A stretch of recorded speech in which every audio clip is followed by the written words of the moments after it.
My talk is about a comparison of social ontology from John Rogers Searle and George Lukács. I will say first a few words of presentation of both authors, and then generally about ontology and why I think it is worth for Marxists to have a critical look on Searle's ontology, and finally, roughly, a few words about Lukács' ontology and why it is to prefer. First, some words about presentation of Searle and Lukács. Lukács was an Hungarian. He died in 1971 and was something like the Pope of literary critique from the socialist countries, and one of the few Marxist philosophers with international reputation. Most known is his youth opus, History and Class Consciousness, from 23 of the last century.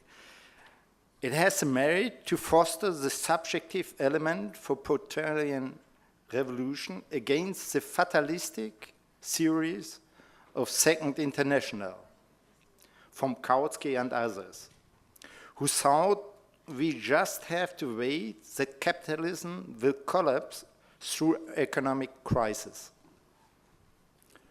The First World War shows that the revolution has to be actively pursued, like the October Revolution. By the way, the voluntarist element, which not only Trotskyists like most in young Lukács, but as Marx already indicated in his thesis about Feuerbach, the active element is traditionally present in idealism, and so also by the young Lukács. He has been heavily influenced by subjective idealism, namely neo-Kantianism, in his pre-Marxist theoretical works. The theory of romance has to be named. History and Class Consciousness is being more Hegelian than Hegel himself. Überhegeln is a term that Lukács uses himself. The critical points, among others, are a philosophy of history, where history is understood as a kind of subject which determines teleological the human becoming.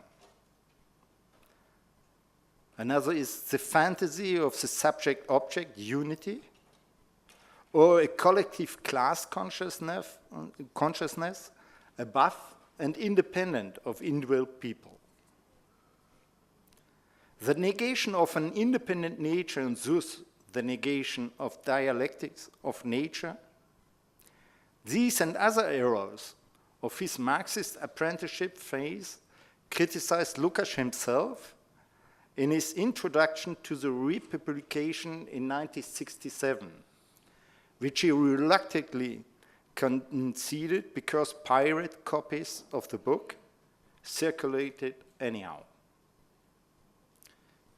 In this time, that is 4 years before he died, Lukács already worked on his ontology of social being, which he considered as the main contribution to Marxist theory. I'm writing my doctoral thesis about the unfortunately unfinished masterwork of Lukács. In the ontology, Lukács develops a dialectic materialist theory of society, and thus of human subjectivity, too often neglected in traditional Marxism. Now also some words concerning Searle. He is a professor at the University of California, Berkeley, and San Francisco, and one of the most prestigious representatives of analytic philosophy. He is often attacked as naive realist by his colleagues, which is mostly a compliment because it means being less idealist. He has written particularly 2 books about the theory of social ontology, the construction of the social world, social reality, in 1995, and making the social world in 2010. It's interesting to see that analytic philosophy, which was in neo-positivist tradition entirely against ontology, has in recent decades operated a comeback to ontology. Also, it is rather questionable what they understand by ontology. That they are against Heidegger is rather good news. Not so that they completely ignore Nikolai Hartmann, the most important German ontologist of first half of 20th century, and a major, also critical source of Lukács in his late philosophy. Of course, they are anti-Marxist and ignore completely the work of Lukács. Analytic philosophers mostly understand themselves as materialist philosophers, by which is meant a version of what Marx and Engels called in the old days mechanistic materialism. It's not that they conceive the world mechanically or the human as a mechanist machine. But the important point is, nevertheless, that they think there is nothing else than material things existing. There is no such thing as something ideal. It's the same old story as when for Hume there is no causality, or the negation of the freedom of the will and the famous mind-body problem. Since the world is understood as material and deterministic, there is no place for the ideal or for human freedom. Marx already combated this determinist worldview in his dissertation about ancient materialists, where he preferred Epicurus against Democritus. Epicurus thought possible a spontaneous deviation of the atoms, which introduces an element of contingency and thus made human liberty conceivable. We shouldn't see this as a still valid answer to today's physics, as the regretted French Marxist John Salem did, but as a very early, rather philosophical argument against complete determinism, as Marx saw it. From a philosophical point of view, it's sufficient to conceive the world, or what is the same, the universe, or the reality, in the sense that all what exists. We should conceive that as truly infinite in all senses, temporarily in both directions, as well as in space, that means extensively and intensively.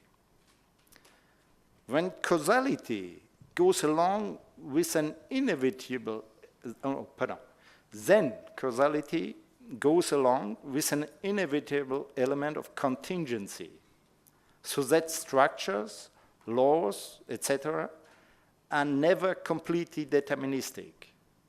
Lukács shows this in his ontology. In reality, the deterministic worldview, as from Laplace, is inspired by a teleological concept of nature. Its most obvious version is objective idealism. Examples are Plato's static reality of substantial ideas, Hegel's dynamic world spirit, but of course as well the monotheist religious. What makes it idealist is that they conceive an idealist force outside and prior to the material world. Other examples are Galileo's Nature written in mathematical science, or currently Alain Badiou's ultimate mathematical character of being, or transhumanism, or speculations about possible worlds. All these are variations of this kind of determinist worldview. Even a rather interesting Marxist thinker as the German Hans-Heinz Holz is to be named here when he takes ideal reflection just as a special case of general reflection, what he thinks, wrong in my sense, as a universal property of all being. The key point of an absolute determinist view of reality is its fatalistic concept of human destiny. What is happening with humanity is not up to us, but teleologically determined somehow either by material nature or by spiritual or idealist force. Marx and Engels enthusiastically received Darwin's evolution theory of the natural base as a natural base to their historical materialism concerning society. They expressed their delight about Darwin's mortal blow to teleology in the conception of nature. Lukács shows in his ontology that the logicistic system in Hegelian objective idealist philosophy has also still a teleological concept of reality. This is a wrong side of Hegel's ontology. Lukács contrasted with the correct side, which is basically his orientation towards reality, and especially his conception of human labor, which is a very positive legacy to Marxism. The refutation of subjective constitution concerning the independent nature, or the thing in itself, as it is called in ontology, is the main concordance between Lukács and Searle. Searle's great sense of reality makes him thus objectively a precious alias within dominant philosophy against postmodern relativism and mounting irrationalism in society. Lukács and Searle both predict an ontological turn in the philosophy of the 21st century, away from neo-Kantian preponderance of epistemology, which would be centered on a true understanding of human subjectivity and the special place of human society inside of nature. Now, what they understand by ontology and even social ontology is really very different. For Lukács, ontology is a theory of categories on its most fundamental level. Marxist ontology understands categories primarily as forms of being, Daseinsform in German, or characteristics of existence, Existenzbestimmung. That is, as inherent determinations of objects and their relation which constitute the material or real being. Material or real is synonyms. Only secondarily, if they become part of our comprehension of reality, are they forms of our ideal reflection. Conceiving the categories as inherent to and developing within real being distinguishes sharply the Marxist ontology from other philosophies. Lukács rejects Kantian transcendentalism, which try, because of the pretended inaccessibility of the thing in itself, to inquire to the logical and a priori conditions of possibility of things we encounter. Their leading question is, how is possible that X? Searle remains attached to this kind of logical inquiry. Lukács thinks that ontology means at foremost to show how things historically really come into being. He takes as the most important part of Marx's theory of that historicity is a fundamental characteristic of all being, not only a social characteristic, but a universal one. Searle rejects not only the ideal altogether, but also the reflection theory of knowledge, in difference to Lukács. But it should be added that Lukács' reflection theory doesn't mean that the ideal is just a mechanical duplication in the mind of objects in the world, as a naive or corrupted version of photographical copy theory of knowledge might suggest.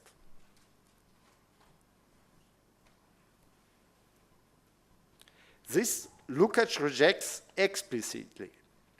His complex mimesis theory insists not only on the fact that all knowledge remains always, at best, only approximation of the infinite complexity of interrelated reality, but all knowledge is always inevitably a homogenization of heterogeneous reality.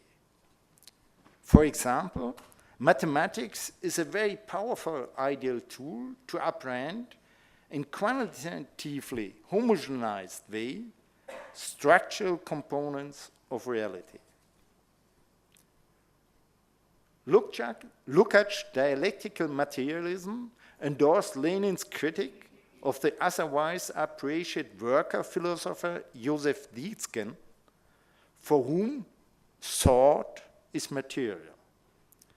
For Lukács, dialectical materialism explains how the idea, that is, the possibility to think and teleological guide our action, is an emerging feature of human being, and thus subjectivity is central to social ontology. To put it very short concerning Searle, his theory, as well as in analytic philosophy in general, is not an ontology of social being.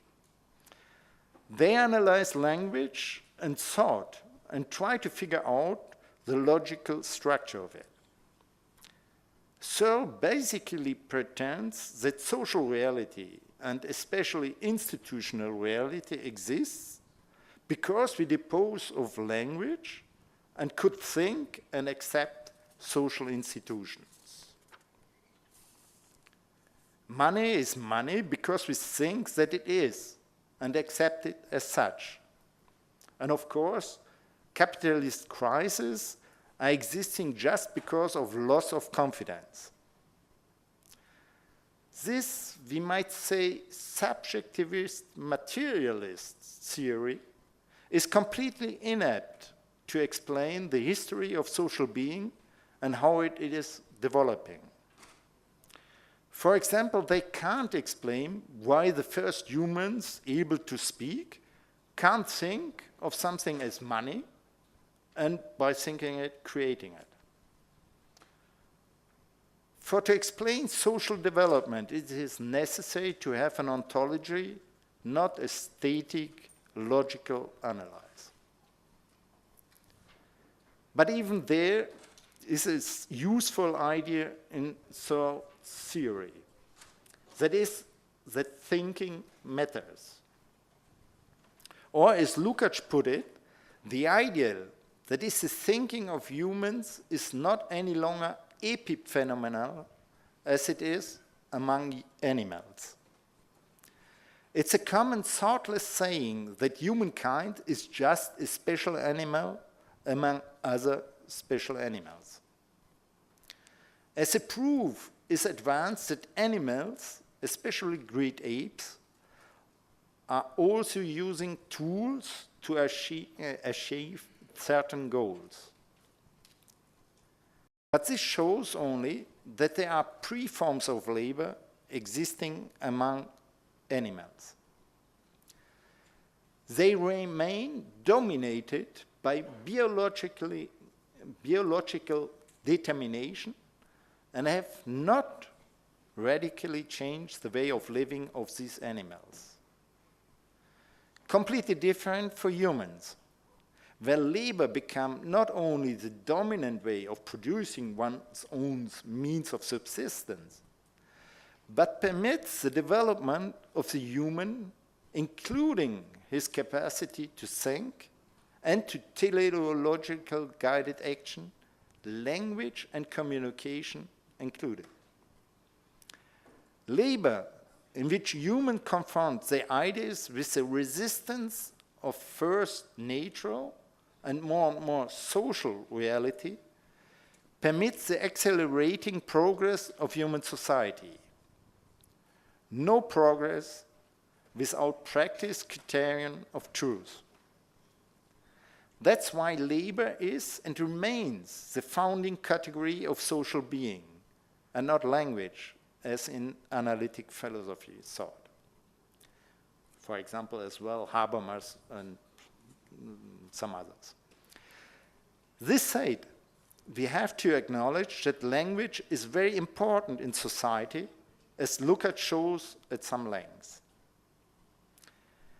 In Lukács' ontology, we find many fundamental themes. The first volume is dedicated to the historical roots of Marxist ontology.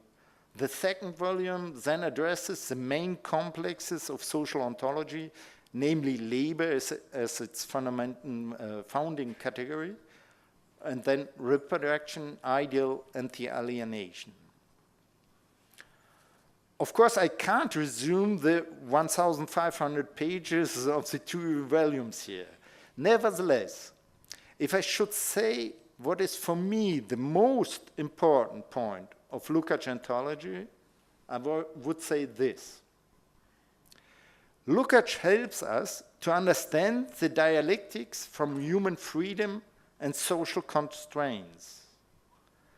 It's by teleological guided action, which includes a choice between different options and thus human freedom, that all social being is built up. Human society, including its constraints, and particularly the class conflicts, exists only as an outcome of human action, which includes always the possibility to choose and thus fundamentally human freedom. And this means that there is a fundamental difference between natural and social constraints, mechanism and laws. The natural constraints we have to accept and deal with by using them as they are. The social constraints, by contrary, depend on us, and particularly on our teleological guided action. And that's why we can change it, and so it makes sense to make a revolution and try to build a better society. To close my speak, I just want to indicate that yesterday we heard by José Paulo Neto about the difficulties of Brazilian traditions, yes, traduction of the capital. So what I want to indicate is that what is concerning the social ontology of Lukács, there you are in a much better position and rather privileged if I compare it internationally, because the Brazilians the Brazilian Lukács Center, Instituto Lukács in Maceió, in the northeast de Brazil, in Alagoas, is doing a very well job about Lukács, and also is now translating the ontology. So just look it up in the internet. I very much recommend, by the way, the works of the scholar Searle, who is working there. Okay, thank you.